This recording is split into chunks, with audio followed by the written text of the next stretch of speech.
Hey guys, I'm Ryan Rotifer and I'm a product engineer with Arbsession, and I'm here with a 360 video for the ART Positioner 2. The ART Positioner is available in two different versions. We've got the basic version and we have the swivel version.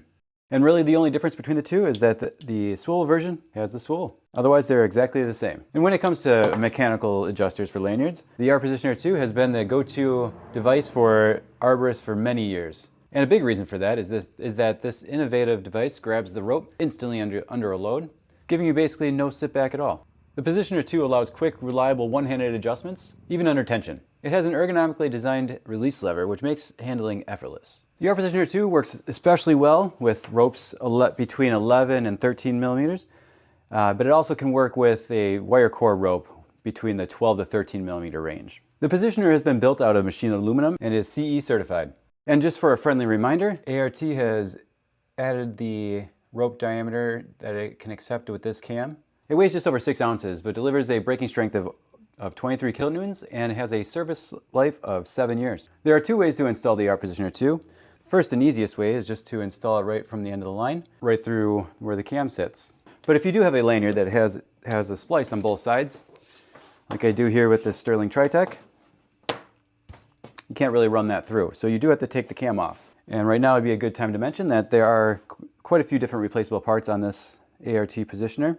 The cam being one, the release lever is another. There's also multiple parts in here that are also replaceable. If your Positioner has taken a beating or you lost a piece, you can jump on arbsession.com and find those replaceable parts. Like I said, if you are going to install on a rope that has splices on both sides, or you just don't want to undo the knot that you've tied, in the box they have included 2 different wrenches as well as an awesome sticker. And those wrenches will help you take apart the Positioner. First thing you do is you take and loosen up the bolts that are holding the plate in place. All right, that plate sits off to the side. So now that the plate is off, the next step is to take off the release lever, and you want to use the smaller Allen wrench in this case. The initial brake, it's nice and snug. It has the Loctite on it. But this one's nice and easy. You don't have to undo that all the way. You do just have to get that released enough just so you can slide the release lever out. All right. Now that the faceplate is off and the release arm is off, I'm going to flip the device over, and you'll see that there's 2 holes on the back side of the Positioner. I want to only push out the hole that is holding the cam in place. When you're doing that, you want to make sure that you are pressing the spring action cam in so that it doesn't just fly off to the side. Now it's released. And take note that the rubber gasket on this pin sits on the side of the faceplate. All right, now that that pin is out, my thumb is still holding on that spring. This has the potential of popping out at any moment here, so I'm going to keep my hand on there, keep that spring in place. It's a good idea to kind of just watch that as it comes out. You'll see that the spring is actually held in this groove here on the edge. So keep that in mind when reinstalling, because that spring can actually and does pop out pretty easily. But they do have the grooves on the cam that help it line up properly. And at this point, if you're using a wire core lanyard, you can actually purchase a wire core cam and replace that when you install your device. Then just set your Positioner in line here. You can then slide in that cam, keeping in mind that that spring does pop out. Keep pressure on that. Take the pin with the gasket again. Remember the gasket is on the faceplate side. Slide that back in through where the cam sits. Take some wiggling and finagling to line that up properly.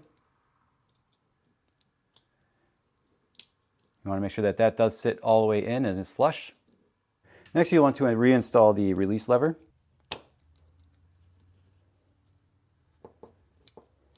Lastly, we're going to reinstall the faceplates. The final torque on the bolts is between 26 and 35 pounds. And there you have it. Now we've installed the ART Positioner 2 on the Sterling Tritech 11 mil. When deciding which carabiner to get, it's a good idea to get one with a captive eye or some other form of capturing at the end of the carabiner to prevent it from side loading or kinking itself or getting yourself caught up in a weird position. When using the ART Positioner 2, there are 2 suggested ways to disengage the Positioner. The first is by grabbing the rope from above the Positioner and sliding your hand down to the release lever. While keeping pressure on the rope with your hand, you slowly rotate the Positioner down with your pinky to release friction and descend. The second is by grabbing the rope from below the positioner and sliding your hand up to the release lever. Again, keeping pressure with your hand on the rope. You can then slowly rotate the positioner down with your index finger to release friction and then descend. So if you're looking to improve on efficiency and ergonomics, you can find the ART Positioner 2 at arbsession.com. Thanks for watching.